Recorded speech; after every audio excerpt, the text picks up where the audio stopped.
ಮನುಷ್ಯ ಮಾಡ್ತಾರೆ. ಕಾಪಾಡೋದು ಅವನೇ, ಊಟ ಕೊಡೋದು ಅವನೇ, ಮಕ್ಕಳು ಕೊಡೋದು ಅವನೇ, ಮಳೆಯನ್ನು ಬರೆಸೋದು ಅವನೇ, ಧಾನ್ಯವನ್ನು ಕೊಡುವುದು ಅವನೇ, ನಮಗೆ ಬೇಕಾಗಿದ್ದ ಎಲ್ಲವನ್ನು ಕೊಟ್ಟಿದ್ದು ಅವನೇ, ಕೈಗಳನ್ನು ಕೊಟ್ಟಿದ್ದು ಅವನೇ, ಕಣ್ಗಳನ್ನು ಕೊಟ್ಟಿದ್ದು ಅವನೇ, ಎಲ್ಲವನ್ನು ಕೊಡುವುದು ಅವನು. ಆದ್ರೆ ಬೇರೆ ಹತ್ರ ಹೋಗಿ ನೀನು ಒಂದು ಆರಾಧನೆ ಮಾಡ್ತೀಯಲ್ಲ ಯಾಕೆ ಅಂತ ಕೇಳ್ಕೊತಾನೆ. ಅದಕ್ಕೋಸ್ಕರ ದೇವನು ಹೇಳ್ಕೊತಾನೆ, ಇನ್ನಹು ಮೈ ಯುಶ್ರಿಕ್ ಬಿಲ್ಲಾಹ್ ಫಕದ್ ಹರ್ರಮಲ್ಲಾಹು ಅಲೈಹಿಲ್ ಜನ್ನಹ ವ ಮವಹುನ್ ನಾರ್. ಯಾವ ಒಬ್ಬ ವ್ಯಕ್ತಿ ಬೇರೊಬ್ಬರನ್ನು ಆರಾಧನೆ ಮಾಡುತ್ತಾನೋ ಅವನಿಗೆ ಸ್ವರ್ಗವನ್ನು ತಡೆ ಮಾಡಿದ್ದೇವೆ ಅಂತ ದೇವನು ಹೇಳ್ಕೊತಾನೆ. ಮತ್ತೆ ಅವನು ನರಕದಲ್ಲಿ ಜೀವನ ಮಾಡಬೇಕಾಗಿದೆ ಅಂತ ದೇವನು ಹೇಳ್ಕೊತಾನೆ. ಇವೆಲ್ಲ ಕುರಾನಿನ ಮಾತು. ಕುರಾನ್ನಲ್ಲಿ ದೇವನು ಹೇಳ್ತಾನೆ, ಇರೋದ್ರಲ್ಲಿ ದೊಡ್ಡ ಪಾಪ, ಪಾಪದಲ್ಲಿ ಇರುವುದರಲ್ಲೇ ದೊಡ್ಡ ಪಾಪ, ಇನ್ನ ಶಿರ್ಕ ಲ ಜುಲ್ಮುನ್ ಅವೀಮ್. ದೇವನ ಜೊತೆಗೆ ಬೇರೊಬ್ಬರನ್ನು ಮತ್ತೊಬ್ಬರನ್ನು ನೀವು ಆರಾಧನೆ ಮಾಡೋದು ಇರೋದ್ರಲ್ಲೇ ದೊಡ್ಡ ಪಾಪ. ಈ ಪಾಪವನ್ನು ದೇವನು ಇಷ್ಟಪಡೋದಿಲ್ಲ. ಆದರೆ ಇವತ್ತಿಗೆ ನಾವು ನೋಡ್ತೀವಿ, ಮುಸಲ್ಮಾನರು ಕೂಡ ಈ ತಪ್ಪನ್ನು ಮಾಡುತ್ತಾ ಇದ್ದಾರೆ. ಮುಸಲ್ಮಾನರು ಅಂತ ಹೇಳ್ಕೊಳ್ತಾರೆ, ಮುಸಲ್ಮಾನರು ಅಂತ ಹೇಳ್ಕೊಳ್ತಾರೆ, ಆದರೆ ಈ ಪಾಪವನ್ನು ಮುಸಲ್ಮಾನರು ಕೂಡ ಮಾಡ್ತಾ ಇದ್ದಾರೆ. ಯಾವಾಗ ಒಬ್ಬ ಮನುಷ್ಯನ ಹತ್ರ ಹೋಗಿ ಬೇಡ್ಕೊಳ್ಬಾರ್ದು ಅಂತ ನಾವು ಹೇಳ್ತೀವೋ, ಸತ್ತೋಗಿದ ಮನುಷ್ಯನ ಹತ್ರ ಬೇಡ್ಕೊಳ್ಬೋದಾ? ಜೀವಂತವಾಗಿರುವ ಮನುಷ್ಯನ ಹತ್ರ ನಾವು ಬೇಡ್ಕೊಳ್ಳೋಕೆ ಸಾಧ್ಯ ಇಲ್ಲ. ಅಂದ್ರೆ ಒಬ್ಬ ಮನುಷ್ಯ ಸತ್ತೋಗಿದ್ದಾನೆ, ಸಮಾಧಿ ಹೊರಡೆ ಇದ್ದಾನೆ, ಅವನ ಹತ್ರ ಹೋಗಿ ಬೇಡ್ಕೊಳ್ತಾ ಇದ್ದಾರೆ ಇವತ್ತಿನ ಮುಸಲ್ಮಾನರು ಅಂತ ಹೇಳ್ಕೊಂಡು ಎಷ್ಟೋ ಜನರು.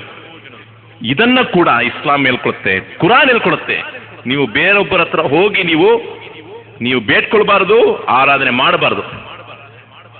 ಕುರಾನ್ನಲ್ಲಿ ದೇವನು ಸ್ಪಷ್ಟವಾಗಿ ಹೇಳಿದ್ದಾನೆ, ಇನ್ನಕ ಲಾ ತುಸ್ಮಿಉಲ್ ಮೌತಾ. ನೀವು ಸತ್ತೋಗಿರೋರ ಹತ್ರ ಹೋಗಿ ನೀವು ಬೇಡ್ಕೊಂಡ್ರೆ ಅವರಿಗೆ ಕೇಳಿಸೋದಿಲ್ಲ. ಅವರು ನೀವು ಮಾತಾಡೋದನ್ನು ಅವ್ರು ಕೇಳಲು ಸಾಧ್ಯ ಇಲ್ಲ.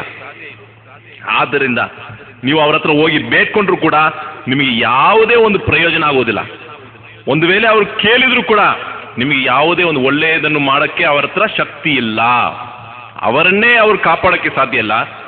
ಅವ್ರು ಹೇಗೆ ನಿಮ್ಮನ್ನು ಕಾಪಾಡ್ತಾರೆ? ಆದ್ದರಿಂದ ಮುಸಲ್ಮಾನರು ಇವತ್ತಿಗೆ ಅವರು ಕೂಡ ಈ ತಪ್ಪನ್ನು ಮಾಡ್ತಾ ಇದ್ದಾರೆ, ಶಿರ್ಕ್ ಮಾಡ್ತಾ ಇದ್ದಾರೆ. ಈ ತಪ್ಪನ್ನು ಬಿಟ್ಟು ನಾವೆಲ್ಲ ಆಚೆ ಬರಬೇಕಾಗಿದೆ. ದೇವನ ಸೃಷ್ಟಿಯಾಗಿರುವ ನಾವು ಅವನ ಮಾತಿಗೆ ಬೆಲೆ ಕೊಟ್ಟು ಅವನು ಹೇಗೆ ನಮ್ಮನ್ನು ಜೀವನ ಮಾಡಕ್ಕೆ ಹೇಳ್ತಾನೋ ಹಾಗೆ ಜೀವನ ಮಾಡಿದರೆ ಮಾತ್ರ ಈ ಪ್ರಪಂಚದಲ್ಲಿ ನಮಗೆ ಶಾಂತಿ ದೊರೆಯುತ್ತದೆ.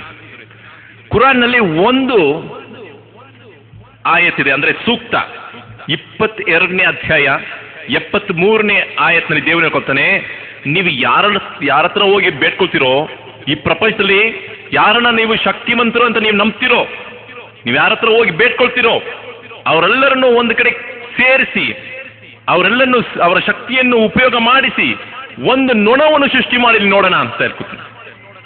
ಎಲ್ಲರೂ ಸೇರ್ಕೊಂಡು ಬಂದು ಈ ನೊಣ ಇದೆ ಇಲ್ಲಿ ನೋಡಿ ಎಷ್ಟು ನೊಣಗಳು ಇದೆ, ಎಲ್ಲರೂ ಯಾರನ್ನ ತಮ್ಮನ್ನು ಶಕ್ತಿವಂತರು ಅಂತ ಹೇಳ್ತಾರೋ, ಪೀರ್ ಬಾಬಾ ಅಂತ ಹೇಳ್ಕೊಳ್ತಾರೋ, ಸ್ವಾಮಿಗಳು ಅಂತ ಹೇಳ್ತಾರೋ, ಏನೇನೋ ಹಲವಾರು ನಾಮದಿಂದ ಅವರು ಕರೆದುಕೊಳ್ತಾರೋ, ಅವರೆಲ್ಲ ಸೇರಿ ಕೂಡಿ ಬಂದು ಒಂದು ನೊಣವನ್ನು ಸೃಷ್ಟಿ ಮಾಡಿ ನೋಡೋಣ. ದೇವನು ಹೇಳ್ಕೊತಾನೆ, ಖಂಡಿತ ಅವ್ರ ಕೈಲಿ ಆಗೋದಿಲ್ಲ. ಒಂದು ನೊಣವನ್ನು ಕೂಡ ಸೃಷ್ಟಿ ಮಾಡೋಕ್ಕೆ ಸಾಧ್ಯ ಇಲ್ಲ. ಈ ಆಕಾಶವನ್ನು ಸೃಷ್ಟಿ ಮಾಡಿದವನು ಯಾರು? ಈ ಭೂಮಿಯನ್ನು ಸೃಷ್ಟಿ ಮಾಡಿದ ಯಾರು?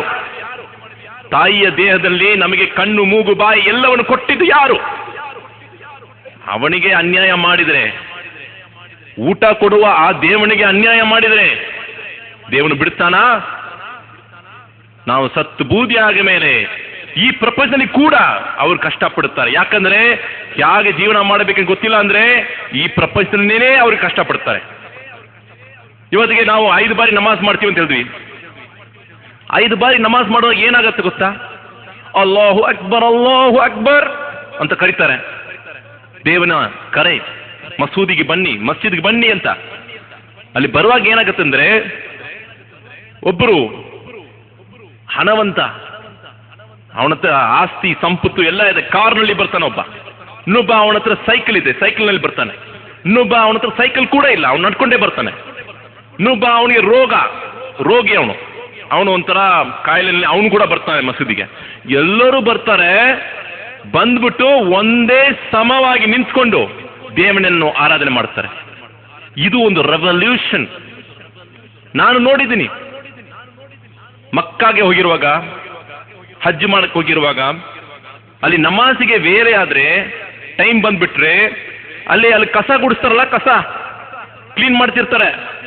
ಗ್ರೀನ್ ಡ್ರೆಸ್, ಹಸಿರು ಡ್ರೆಸ್ ಹಾಕೊಂಡು ಅವ್ರು ಕ್ಲೀನ್ ಮಾಡ್ತಾನೆ ಇರ್ತಾರೆ. ಶೇಖ್ ಇರ್ತಾರೆ ಅಲ್ಲಿ ಸೌದಿನಲ್ಲಿ. ಶೇಖ್ ಅಂದ್ರೆ ಹಣವಂತ, ಆಸ್ತಿ ಸಂಪತ್ತು ಎಲ್ಲ ಇದೆ ಅವನ ಹತ್ರ. ಅವ್ರು ಬರ್ತಾರೆ ವೈಟ್ ಡ್ರೆಸ್ ಹಾಕೊಂಡು. ಆದ್ರೆ ಆ ವೈಟ್ ಡ್ರೆಸ್ ಹಾಕೊಂಡು ಬರೋ ಶೇಖು ಅವ್ರು ಲೇಟಾಗಿ ಬಂದ್ರೆ ಫ್ರಂಟ್ ಸಫ್ನಲ್ಲಿ ಕಸ ಗುಡಿಸೋನು ಮುಂದೆ ಇರ್ತಾನೆ, ಅವರ ಹಿಂದೆ ಇರ್ತಾನೆ ಈ ಶೇಖು. ಇದು ನೀವೆಲ್ಲೂ ನೋಡಕ್ಕೆ ಸಾಧ್ಯ ಇಲ್ಲ. APJ ಅಬ್ದುಲ್ ಕಲಾಂ ಅವರು ನಮಾಜಿಗೆ ಬರಬೇಕಾಗಿದ್ರೆ ಅವ್ರಿಗಾಗಿ ಮುಂದಿನ ಸಫನ್ನು ರಿಸರ್ವ್ ಮಾಡಕ್ಕೆ ಸಾಧ್ಯನೇ ಇಲ್ಲ ಇಸ್ಲಾಂನಲ್ಲಿ. ನಮಾಜಿಗೆ ವೇಳೆ ಆದ್ರೆ ಯಾರು ಮುಂದೆ ಬರ್ತಾರೋ, ಯಾರು ಬೇಗ ಬರ್ತಾರೋ, ಯಾರು ಫಸ್ಟ್ ಬರ್ತಾರೋ, ಯಾರು ಮೊದಲೇ ಬರ್ತಾರೋ ಅವರಿಗೆ ಮಾತ್ರ ಜಾಗ. ಅವ್ರ ಜಾಗವನ್ನು ಕಿತ್ತಿ ಬೇರೆ ಯಾರಿಗೂ ಕೊಡಕ್ಕೆ ಸಾಧ್ಯ ಇಲ್ಲ. ಇದನ್ನು ನೋಡಿದ್ರು ಇಂಡಿಯಾನಲ್ಲಿ ಇರುವ ಮಕ್ಕಳು, ಪ್ರಜೆಗಳು, ಆಹಾ ಈಗ ಬೇರೆ ಇದೆಯಾ ಸಿಸ್ಟಮು, ನಮಗೆ ಬೇಕು ಈಕ್ವಾಲಿಟಿ, ನಮಗೆ ಬೇಕು ರೈಟ್ಸ್ ಅಂತ ಹೇಳ್ಕೊಂಡು ಇಸ್ಲಾಂ ಧರ್ಮವನ್ನು ಸ್ವೀಕರಿಸಿದವರು ಆ ಕಾಲದಿನ ಮಕ್ಕಳು. ಇವತ್ತು ಕೂಡ ಬಹಳ ಜನರು. ಯಾಕೆ ಹೇಳ್ತೇನೆಂದ್ರೆ, ಹಲವಾರು ಕಡೆಗಳಲ್ಲಿ ನೀವು ನೋಡಿದ್ರೆ, ಜಾಗದಲ್ಲಿ ನೋಡಿದ್ರೆ, ಆರಾಧನೆ ಮಾಡತಕ್ಕ ಆಲಯದೊಳಗೆ ಒಳಗೆ ಕೂಡ ಬರಕ್ಕೆ ಸಾಧ್ಯ ಇಲ್ಲ ಕೆಲವರಿಗೆ. ನೀವು ಬಂದ್ರೆ ಒಳಗೆ ಈ ಕಡೆ ಬರಬಾರದು, ಆ ಕಡೆ ಆಚೆನೆ ಇದ್ದು ಆರಾಧನೆ ಮಾಡ್ತಾ ಹಾಗೆ ಹೋಗು, ಹಾಗೆ ತೊಲಗು ಅಂತ. ಹಿಂಗೆ ಒಳಗೆ ಬಂದು ಗರ್ಭದ ಗುಡಿಗೆ ನೀನು ಬರಕ್ಕೆ ನಿನಗೆ ಚಾನ್ಸ್ ಇಲ್ಲ. ಪೂಜೆ ಮಾಡುವ ಅಧಿಕಾರ ನಿನಗಿಲ್ಲ. ವೇದವನ್ನು ಉಚ್ಚರಿಸಲು ನಿನಗೆ ಅನುಮತಿ ಇಲ್ಲ ಅಂತ ಹೇಳಿಕೊಂಡ ಒಂದು ಕಾಲ ಇತ್ತು. ಇದರ ವಿಕ್ಟಿಮ್ ಯಾರು ಗೊತ್ತಾ? ಡಾಕ್ಟರ್ ಬಿ ಆರ್ ಅಂಬೇಡ್ಕರ್ ಒಂದು ಕಾಲದಲ್ಲಿ ಸ್ಕೂಲ್ಗೆ ಹೋಗ್ತಾರೆ. ಸ್ಕೂಲ್ಗೆ ಹೋದ್ರೆ ಅವರಿಗೆ ಸೀಟ್ ಸಿಗೋದಿಲ್ಲ, ಕೆಳಗೆ ಕೂರಿಸ್ಬೇಕಾಗಿದೆ. ಯಾಕಂತ ಹೇಳಿದ್ರೆ ಬೇರೊಬ್ಬರು ಬಂದು, ಬೇರೆ ಜಾತಿಯವರು, ನಾವು ಕೀಳ್ ಜಾತಿ ಅಂತ ಅವ್ರು ಕೆಳಗಡೆ ಕೂರಿಸಿದ್ರು. ಕುಡಿಯಕ್ಕೆ ನೀರು ಬೇಕಂತಂದ್ರೆ ಲೋಟದಲ್ಲಿ ಕೊಡೋದಿಲ್ಲ. ಯಾಕೆ? ನೀನು ಅಚ್ಚುತ್ತ, ನಿನಗೆ ಲೋಟದಲ್ಲಿ ಸಿಗುವುದಿಲ್ಲ, ಬಾಯಿ ತೋರಿಸು, ಮೇಲೆಯಿಂದ ನಾನು ನಿನಗೆ ನೀರನ್ನು ಕೊಡ್ತೀನಿ ಅಂತ ಕೊಡ್ತಾರೆ. ಆದರೆ ಸಮಭಾವ ಇಸ್ಲಾಂನಲ್ಲಿ ನೋಡಿರುವಾಗ ಮಕ್ಕಳು ಏನ್ ಮಾಡಿದ್ರೆ, ಇದು ಇದೆಯಾ ಇಸ್ಲಾಂನಲ್ಲಿ ಈಕ್ವಾಲಿಟಿ? ತಮಿಳುನಾಡಿನಲ್ಲಿ ಒಬ್ರು ಇ ವಿ ರಾಮಸ್ವಾಮಿ ಪೆರಿಯಾರ್ ಅಂತ, ಅವ್ರಿಗೆ ದೇವರ ನಂಬಿಕೆನೇ ಇಲ್ಲ. ಅವರು ಒಂದು ಮಾತು ಹೇಳಿದ್ರು, பிறப்பினால் ஒரு மனிதன் உயர்ந்தவனும் இல்லை, பிறப்பினால் ஒரு மனிதன் ತಾಳ್ದವனும் இல்லை. ಯಾವುದೇ ಒಂದು ಮನೆಯಲ್ಲಿ ಹುಟ್ಟಿದ ಮೇಲೆ ಅವನು ಮತ್ತೊಬ್ಬರಿಗಿಂತ ಶ್ರೇಷ್ಠವಾದವನು ಆಗಕ್ಕೆ ಸಾಧ್ಯ ಇಲ್ಲ. ಯಾವುದೇ ಒಂದು ಮನೆಯಲ್ಲಿ ಹುಟ್ಟಿದ ಮೇಲೆ ಅವನು ಮತ್ತೊಬ್ಬರಿಗಿಂತ ಆಗೋದಕ್ಕೆ ಸಾಧ್ಯ ಇಲ್ಲ ಅಂತ ಹೇಳ್ಕೊಂಡ್ರು. ಆ ಮನುಷ್ಯ ಒಂದು ಬಾರಿ ಹೇಳ್ತಾರೆ, ಇನ್ನ ಇಳಿವು ಒಳಿಯ ಇಸ್ಲಾಮೇ ನನ್ ಮರಂದು. ಅಂದ್ರೆ ಈ ಕ್ಯಾಸ್ಟಿಸಮ್, ಈ ಅನ್ಟಚಬಿಲಿಟಿ, ಅಪರ್ಥೈಡಿಸಮ್, ಈ ದ್ವೇಷ, ಇವೆಲ್ಲವನ್ನು ನಾಶ ಮಾಡಕ್ಕೆ ಇಸ್ಲಾಂ ಒಂದು ಔಷಧಿಯಾಗಿದೆ. ಯಾರು ಹೇಳ್ಕೊಳ್ತಿದ್ದಾರೆ? E V Ramaswami Periyar. ಇಸ್ಲಾಂನಲ್ಲಿ ಅದು ಭೇದ, ಜಾತಿ, ಮತ ಅದು ಏನಿಲ್ಲ. ಒಬ್ಬನೇ ದೇವನು, ಆ ಒಬ್ಬನನ್ನು ಮಾತ್ರ ಆರಾಧನೆ ಮಾಡಬೇಕಂತ ಹೇಳಿದ ಮೇಲೆ ನಾವೆಲ್ಲರೂ ಧರ್ಮದಲ್ಲಿ ಒಂದೇ ಅಣ್ಣ ತಮ್ಮಂದ್ರು. ಇಲ್ಲದಿದ್ರು ಕೂಡ ನಮ್ಮ ತಂದೆ ತಾಯಿ ಒಂದೇ. ಆದರೆ ಫೇತ್, ನಂಬಿಕೆನಲ್ಲಿ ನಾವು ಅಣ್ಣ ತಮ್ಮಿದ್ರು ಆಗ್ಬಿಡ್ತೀವಿ. ಇಂಡಿಯಾನಲ್ಲಿ ಎಲ್ಲೋದ್ರೂ ಕೂಡ, ಕೇರಳದಿಂದ ಕನ್ಯಾಕುಮಾರಿಗೆ ಹೋದ್ರೆ ಒಬ್ಬ ಮುಸ್ಲಿಮನ್ನು ನೋಡಿದ್ರೆ ಮತ್ತೊಬ್ಬ ಮುಸ್ಲಿಂ ನೋಡಿದ ತಕ್ಷಣ ಹೇಳ್ತಾನೆ, ಅಸ್ಸಲಾಮು ಅಲೈಕುಂ ವರಹಮತುಲ್ಲಾಹಿ ವಬರಕಾತು. ಅವನು ಹೇಳ್ತಾನೆ, ವ ಅಲೈಕುಂ ಸಲಾಂ ರಹಮತುಲ್ಲಾಹಿ ವಬರಕಾತು. ಇದಕ್ಕೆ ಮುಂಚೆ ಪರಿಚಯ ಇತ್ತಾ ಅಂತ ಕೇಳಿದ್ರೆ ಇಲ್ಲ, ಮೊದಲ ಬಾರಿ ನೋಡ್ತಾ ಇದೀನಿ. ಹೌದು, ಮತ್ತೆ ಹೆಂಗೆ ನೀನು ಅವನಿಗೆ ಅಸ್ಸಲಾಮು ಅಲೈಕುಂ ಹೇಳಿದೆ? ಅದೇ ಇಸ್ಲಾಂ. ಅಸ್ಸಲಾಮು ಅಲೈಕುಂ ಬಂದ್ರೆ ನಿನ್ನ ಮೇಲೆ ದೇವನ ಶಾಂತಿ ದೊರೆಯಲಿ ಎಂದು ನಾವು ಪ್ರಾರ್ಥನೆ ಮಾಡುತ್ತೇವೆ. ಒಬ್ಬ ಇನ್ನೊಬ್ಬ ಮುಸ್ಲಿಮನ್ನು ನೋಡಿದ್ರೆ ಅವನು ಮಾಡಬೇಕಾಗಿದ್ದ ಕರ್ತವ್ಯ ಅವನಿಗೆ ಸಲಾಮನ್ನು ಹೇಳು, ಈ ಶಾಂತಿಯ ಪ್ರಾರ್ಥನೆಯನ್ನು ಮಾಡು ಅಂತ. ಹಾಗಾಗಿ ಇಸ್ಲಾಂ ಧರ್ಮದಲ್ಲಿ ಏನಂದ್ರೆ ಮನುಷ್ಯ ಜೀವನವನ್ನು ಹೇಗೆ ಮಾಡಬೇಕು ಅವೆಲ್ಲವನ್ನು ಇಸ್ಲಾಂನಲ್ಲಿ ಕ್ಲಿಯರ್ ಆಗಿ ಹೇಳಿದೆ. ನಮಾಜ್ ಮಾಡಬೇಕು, ಹಜ್ಜು ಮಾಡಬೇಕು, ಮತ್ತೆ ನಿಮ್ಮಲ್ಲಿ ಇರುವ ಆ ಆಸ್ತಿ ಸಂಪತ್ತು ವರ್ಷಕ್ಕೆ ಒಂದು ಬಾರಿ 2.5%. ನನ್ನ ಹತ್ರ 100 ರೂಪಾಯಿ ಇದೆ ಅಂದ್ರೆ 100 ರೂಪಾಯಿ ಇದೆ ಅಂದ್ರೆ 2 ರೂಪಾಯಿ 50 ಪೈಸಾ ದಾನ ಧರ್ಮ ಮಾಡಬೇಕು. ಎಷ್ಟು? 2 ರೂಪಾಯಿ 50 ಪೈಸಾ.